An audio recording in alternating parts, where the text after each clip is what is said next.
Alright, so this one, I think what I'm going to try to do is just sort of talk through the flight, kind of like what I'm doing. Like, obviously, this is not an instructional video. Don't listen to this and try to teach yourself how to fly. This is just kind of walking you through the mechanics of how this all works. So anyway, wing is all laid out. I've cleared all my lines. Like, that's a process I haven't really been showing, but probably arguably the most important step is making sure your lines are clear so that the wing's going to come up. And that's part of these forward launches, I don't see my wing. And so I'm doing it all by feel and from experience. Like, I've done so many forwards, I can feel pretty confident that my wing is up. And if anything minor is wrong with it, it's probably not enough to really like cause any harm. So I've done that. The camera is on, and that's, a part of this too. I don't really want the camera to be a distraction. So I put the camera on before I even clip in to the wing. That way I'm not fiddling with the camera once I've moved on to the flying portion. All right, so now, again, I'm just going to recheck my lines. I check these a whole bunch of times, so I want my A's clear all the way out to the wing, and then work my way all the way up and down. I usually do that a couple times. I've already done that before I got the harness on. Come over here to the other side, again, kind of do the same thing, and I'm checking to make sure everything looks pretty good and untangled. Okay, fairly confident. I feel the wind too. That's the other thing. Like, I'm noticing the wind's probably shifted a little. I'm feeling it at my back, but a little more off to my left right now, which will be my right once I spin.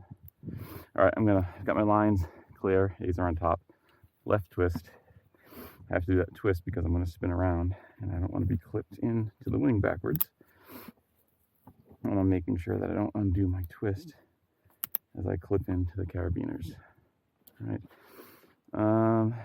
So now I'm going to spin around, and I could have just clipped in for a forward, I suppose, which is what I would do if I was on my wing. I haven't been doing this, but I'm actually going to clip in my speed bar. I should be doing this every time. I have a bad habit of not.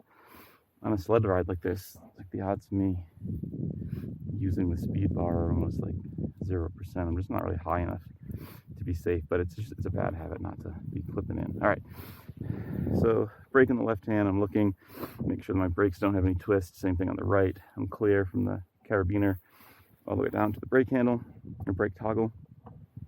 I double check my straps. My leg straps are good, waist and chest, and I've got my strap set loose so that I can run. That probably sounds dangerous. It really isn't. Just not going to fall out of my harness or anything.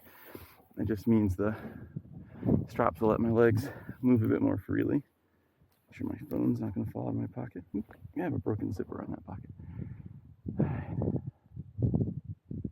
No, actually, the wind feels pretty good. It's in my face. I'm going to go ahead and run forward. And I'm holding the A's and get that wing up, and then dumping my A's, and now I've got to run for all I've got.